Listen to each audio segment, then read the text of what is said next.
दोस्तों, हर घर का मैनेजमेंट महिला ही करती हैं और अपने घर की फाइनेंस मिनिस्टर भी महिला ही होती है। आपने देखा होगा कि जेंट्स बाहर जाके खूब कमाई करते हैं, खूब सारा पैसा लेके आते हैं, लेकिन मैनेजमेंट घर का महिला ही करती हैं। अगर जिस घर का मनी मैनेजमेंट अच्छा है, जिस घर की महिला को ये चीज़ समझ में आती है कि क्या हमारे लिए सही है, क्या हमारे लिए गलत है, वो ये डिसीजन अपने से ले पाती है, तो उनके घर में पैसों की कमी कभी नहीं रहती है और वो कभी भी पैसों की तंगी से नहीं जूझते हैं। और जिस घर में महिला को यही नहीं पता कि हमें कैसे मैनेजमेंट करना है, कैसे अपने घर को चलाना है, कैसे पैसा बचाना है, उस घर में हमेशा पैसे की तंगी रहती है। हेलो एवरीवन, मैं हूँ राधा चौहान और आपके अपने चैनल क्रिएटिव चौहान में आपका बहुत बहुत स्वागत है। आई होप आप सब अच्छे होंगे और सेहतमंद होंगे और आप लगातार मेरी वीडियो के साथ भी बने हुए होंगे। दोस्तों, आज की वीडियो है महिलाएं पैसे कैसे बचाएं। वीडियो बहुत इंटरेस्टिंग है, तो वीडियो के एंड तक ज़रूर बने रहिएगा। और अभी तक आप लोगों ने अपने इस क्रिएटिव चौहान चैनल को सब्सक्राइब नहीं किया है, तो आप लोगों से एक रिक्वेस्ट है, प्लीज़ सब्सक्राइब करिए अपने इस चैनल को और बेल आइकन को भी ज़रूर प्रेस कर दीजिएगा ताकि ऐसी ही इंटरेस्टिंग वीडियो के नोटिफिकेशन आपको मिलते रहे। दोस्तों, वीडियो पसंद आए तो एक लाइक ज़रूर कर दीजिएगा। तो चलिए स्टार्ट करते हैं वीडियो को। सबसे पहला पॉइंट आता है कि हम कोई भी खर्च कर रहे हैं अपने घर में, तो उसको सबसे पहले हमें सोच समझकर खर्च करना चाहिए।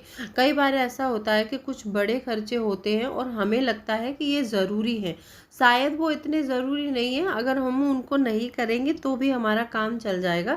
अगर ऐसे डिसीजन है तो दोनों हस्बैंड वाइफ को सोच समझकर लेने चाहिए। कई बार ऐसा होता है कि हमारे घर में एक बाइक है, हमारे पास थोड़ा मोड़ा अच्छा काम कर रही है, लेकिन हम क्या सोचते हैं पता है, नहीं अभी तो ये नए मॉडल की बाइक आई है, हम इसको खरीद लेते हैं और सोचते समझते नहीं है। आप जाकर उसको ले आते हैं और आपने थोड़ा सा डाउन पेमेंट किया, बाकी की आपने किस्त करवा ली। आपको लगता है कि हम थोड़ा थोड़ा पैसा भरते रहेंगे और हमारी ये जो बाइक है 1-1.5 साल में अपनी खुद की हो जाएगी। तो यहाँ पर आप कम से कम उस बाइक वाले को 15 से 20 हज़ार रुपये एक्स्ट्रा दे देते हैं।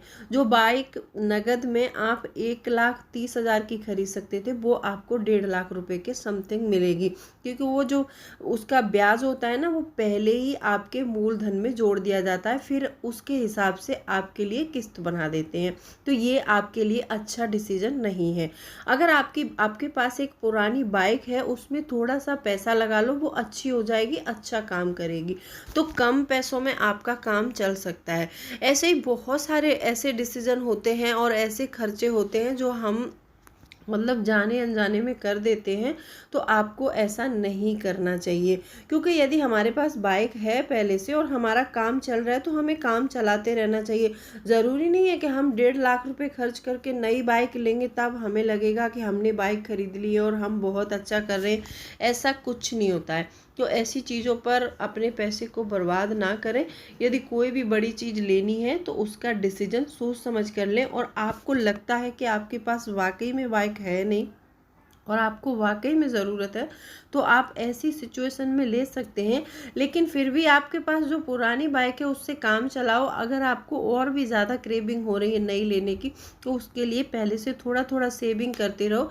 जब आपके पास पैसा सफिशिएंट अमाउंट हो जाए, तब जाके आप उसको परचेस कीजिएगा। दूसरा पॉइंट आता है कि अपने घर में हर महीने कपड़ों की खरीदारी इतनी ज़रूरी नहीं है। मैंने कई बार देखा है महिलाओं को कि उनका बस बहाना चाहिए, कोई ओकेशन हो, किसी और के यहाँ फंक्शन हो, किसी रिलेटिव के यहाँ फंक्शन हो, बस उनको साड़ियाँ खरीदनी है, उनको कपड़े खरीदने, उनको बच्चों के लिए कपड़े खरीदने। लेकिन ये सही डिसीजन नहीं होता है। कई बार हम जोश जोश में आके ऐसा डिसीजन ले लेते हैं जिस पर हमारे 10-15 हज़ार रुपये खर्च करने के बाद में हमें अकल आती है कि हमें ऐसा नहीं करना चाहिए था। अगर आपके साथ भी ऐसा ही होता है कि हर ओकेशन पे और हर किसी के यहाँ, मतलब किसी और के यहाँ शादी है, कपड़े हम खरीद रहे हैं 20 से 25 हज़ार के, क्योंकि हमें वहाँ शादी में जाना है, लोग हमें ही देखेंगे, मेरी बुआ जी आएंगी, मेरे ये आएंगे, बहुत सारे बहाने होते हैं। और हम बहुत सारी शॉपिंग इसी चक्कर में कर लेते हैं कि मेहंदी पर क्या पहनेंगे, हल्दी पर क्या पहनेंगे, या फिर बर्थडे में कोई थीम है तो उस थीम के कपड़े ढूंढने लगते हैं। ऐसे खर्चों को हमें अवॉइड करना चाहिए। जब हम ये खर्चे अवॉइड करते हैं ना, तो हमारे पैसे की बचत ज़रूर होती है। तीसरा पॉइंट आता है कि कभी भी यदि आपके बच्चे छोटे हैं तो बच्चों के लिए एक महंगे खिलौने और महंगे कपड़े नहीं परचेस करने चाहिए। देखो, अभी हमारा बच्चा 2-3 ईयर का है और 2-3 ईयर में हम बहुत सारे महंगे कपड़े परचेस कर लेते हैं, और बच्चा हमारा 1 ईयर के बाद बड़ा हो जाता है और वो कपड़े छोटे हो जाते हैं, या तो फिर हम उनको फेंकते हैं या फिर किसी को देने पड़ते हैं। तो ऐसे टाइम में महंगे खिलौनों पर और महंगे कपड़ों पर ज़्यादा खर्च नहीं करना चाहिए। एक नॉर्मल रेंज के कपड़े हम अपने बच्चे के लिए खरीद सकते हैं और उसमें भी अच्छा लग सकता है हमारा बच्चा। और बहुत सारे लोगों को मैंने देखा है कि जिस समय बच्चा छोटा है और वो उनके लिए बर्थडे मना रहे हैं तो 15 से 20 हज़ार की कार खरीद के ला रहे हैं, कुछ ऐसा बड़ा खिलौना खरीद के ला रहे हैं। ऐसे में उन पैसों को खर्च करना मेरे हिसाब से बेफिजूल खर्च है ये, और बेवकूफ़ी भी कहलाएगा ये खर्च हमारे लिए। क्योंकि देखो, आपका बच्चा छोटा है, उसको नहीं पता कि मेरे लिए 20 हज़ार का खिलौना, अगर वो रोएगा तो रोएगा, सिर्फ उस खिलौने से चुप नहीं होने वाला। तो आप जो 15 से 20 हज़ार और वो वैसे आप कपड़ों पर और महंगे बर्थडे पर, महंगे गिफ्ट्स पर खर्च कर रहे हैं, तो उस पैसे को, इससे अच्छा है कि आप अपने बच्चे का एक अकाउंट खुलवाइए और उसमें जमा कर दीजिए, ताकि आपका बच्चा बड़ा होके आपके बच्चे के बिजनेस में काम आए वो पैसा, या फिर पढ़ाई में काम आए। वो बेटर ऑप्शन होता है हम सब के लिए। मेरे हिसाब से ये ऑप्शन मेरे लिए बहुत अच्छा है। आप क्या सोचते हैं और आपकी क्या राय है इस पॉइंट के बारे में, कमेंट सेक्शन में ज़रूर बताइए। चौथा पॉइंट आता है कि आप एक आरडी अकाउंट ज़रूर खुलवाइएगा। हर महिलाओं के लिए आवश्यक है ये आरडी अकाउंट। आरडी में बोलते हैं ज़्यादा ब्याज नहीं मिलता, पैसा वो नहीं होता, पैसा कुछ भी हो लेकिन इसमें पैसा सेव हो जाता है। ऐसा होता है कि हम क्या करते हैं कि हर महीने थोड़ा थोड़ा पैसा बचाने की कोशिश करते हैं। सोचो, हमने किसी महीने 1 हज़ार बचा लिए, किसी महीने 2 हज़ार बचा लिए, फिर हम क्या करते हैं कि उस पैसे को हम घर में किसी पर्स में या फिर किसी गुल्लक में रख लेते हैं, और आगे आने वाले समय में कोई भी खर्च आता है हमारे पास, या फिर कोई ओकेशन आ गया या फिर कोई फेस्टिवल आ गया, हम सारे पैसे उसमें खर्च कर देते हैं, क्योंकि हमने वो पाई पाई करके पैसा जोड़ा है ना। और हम अपनी इच्छाओं पर उस पैसे को खर्च कर देंगे तो हमारे पैसे जोड़ने का कोई मतलब नहीं रह जाता है। हमें उस बचाए हुए पैसे को निवेश करना चाहिए। तो आरडी अकाउंट के लिए मैं क्यों कह रही हूँ कि ये हर महिला के लिए आरडी अकाउंट ओपन करना पॉसिबल हो जाता है, क्योंकि आजकल देखा होगा आपने, जो डाकघर है वो हर गांव में होते हैं लगभग। किसी गांव में नहीं है तो वो पास के गांव में मिल जाएगा आपको, आप वहां जाकर खोल सकते हैं। और इसमें ज़्यादा मतलब केवाईसी के लिए ज़्यादा कागज़ों की ज़रूरत नहीं पड़ती है, ज़्यादा भागदौड़ नहीं करनी पड़ती है। आप अपना आरडी अकाउंट आसानी से खोल सकती हैं और उसमें अपने पैसे को हर मंथ निवेश कर सकती हैं। जो बचाया हुआ पैसा है ना, आप उसको अच्छे से इन्वेस्ट कर सकती हैं इसमें। तो आरडी अकाउंट हर महिला के पास होना ही चाहिए।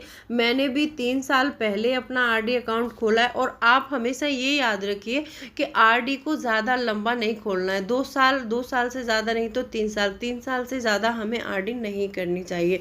क्योंकि ऐसा होता है कि लगातार हम किसी काम को करते रहते हैं तो हम बोर हो जाते हैं, और एक टाइम ऐसा आता है कि हम उस काम से गिव अप कर देते हैं। तो आपको 3 साल के लिए खोलनी है। 3 साल कोई ज़्यादा टाइम नहीं होता है, ऐसे ही निकल जाते हैं। तो आपको हमेशा याद रखना है कि अपने बचाए हुए पैसे को निवेश करना है, खर्च नहीं करना है। खर्च करने के हमारे पास बहुत सारे बहाने होते हैं, लेकिन पैसे बचाने का हमारे पास बहुत कम बहाना होता है। एक या दो ही चांस होते हैं कि हम पैसे के बारे में सोचते हैं। ज़्यादातर हमारा दिमाग सारा दिन खर्चे करने के बारे में ही चलता है। यदि आप भी ऐसा करती हैं, आप अपने बचाए हुए पैसे को खर्च करती हैं, तो आप आज ही एक आरडी अकाउंट ज़रूर खोलिए। आई होप वीडियो पसंद आई होगी। वीडियो पसंद आई है तो वीडियो को लाइक शेयर ज़रूर कर दीजिएगा। तो चलिए, मिलती हूँ अगले वीडियो में। तब तक के लिए bye bye, thanks for watching. और कोई भी क्वेरी है तो आप कमेंट सेक्शन में लिख सकते हैं।